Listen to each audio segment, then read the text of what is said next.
ಸುಮ್ಮಮ್ಮ ನಿಂತಿದ್ದಾರೆ. ಅಪ್ಪಾಜಿ ಅವ್ರಿಗೆ ಹೆಂಗ್ ನಿಮ್ಮ ಪ್ರೀತಿ ಪ್ರೋತ್ಸಾಹ ಬೆಂಬಲ ಆಶೀರ್ವಾದ ಮಾಡ್ತಿದ್ರಿ ಅದೇ ರೀತಿ ಈ ಸಲ ಅಮ್ಮನಿಗೆ ನಿಮ್ಮ ಸೇವೆ ಮಾಡೋ ಒಂದು ಭಾಗ್ಯ ಕೊಡಿ.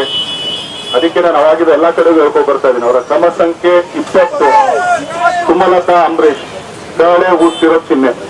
ನಾನು ಇನ್ನೊಂದ್ಸಲ ಹೇಳ್ತೀನಿ, ಕ್ರಮ ಸಂಖ್ಯೆ 20 ಸುಮಲತಾ ಅಂಬರೀಶ್. ಇದನ್ನ ನೋಡಿ ದಯವಿಟ್ಟು ಮತ ತಂದಿರುವ ನಮಸ್ಕಾರ. 2 ನಿಮಿಷ ಮಾತಾಡ್ಬಿಡ್ತೀನಿ, 2 ನಿಮಿಷ ಮಾತಾಡ್ಬಿಡ್ತೀನಿ. ಏಪ್ರಿಲ್ 18ನೇ ಚುನಾವಣೆಯಲ್ಲಿ ಲೋಕಸಭಾ ಚುನಾವಣೆಯಲ್ಲಿ ಸ್ವತಂತ್ರ ಅಭ್ಯರ್ಥಿಯಾಗಿ ಅಮ್ಮ ನಿಂತಿದ್ದಾರೆ.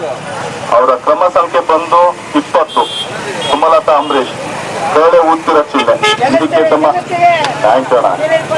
ಇದಕ್ಕೆ ತಮ್ಮ ಅರ್ಥಮೂಲ್ಯವಾದ ಮತನ ನೀಡಿ ಅವ್ರನ್ನ ಬಹುಮತದಲ್ಲಿ ಜಯಿಸಲಾಗಿ ಮಾಡ್ಬೇಕು ಅಂತ ಕೇಳ್ಕೊಳ್ತೇನೆ.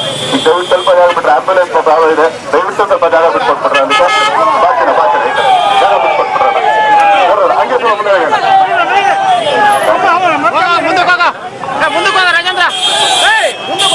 ಈ ತಿಂಗಳ ನಡೆಯುತ್ತಿರುವ ಲೋಕಸಭಾ ಚುನಾವಣೆಯಲ್ಲಿ ಪಕ್ಷೇತರವಾಗಿ ಸ್ಪರ್ಧಿಸಿರುವ ಸುಮಲತಾ ಅಂಬರೀಶ್ ಪರವಾಗಿ ಮತಯಾಚನೆಗಾಗಿ ಖ್ಯಾತ ಚಿತ್ರಗಳಾದ ದರ್ಶನ್ ಅವರು ಈಗ ಚಾಲೆಂಜ್ ಸರ್ ದರ್ಶನ್ ಅವರು ಮಾತಾಡ್ತಾರೆ. ಸುಮಲತಾ ಸುಮಲತಾ ಸುಮಲತಾ ನಿಮ್ಮ ಮುಂದೆ ಬರ್ತಾ ಇದ್ದಾರೆ. ಸಮಸ್ಯೆಗೆ 20ಕ್ಕೆ ಮತ ನೀಡುವ ಮೂಲಕ ಅತಿ ಹೆಚ್ಚಿನ ಮತಗಳ ಅಂತರದಿಂದ ಗೆಲ್ಸ್ಕೊಡ್ಬೇಕು ಅಂತ ಕೇಳ್ತಾ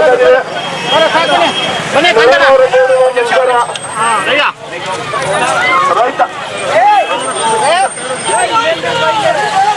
ಈ ತಿಂಗಳು ನಡೀತಾ ಇರುವ ಲೋಕಸಭಾ ಚುನಾವಣೆಯಲ್ಲಿ ಗ್ಯಾರಂಟಿ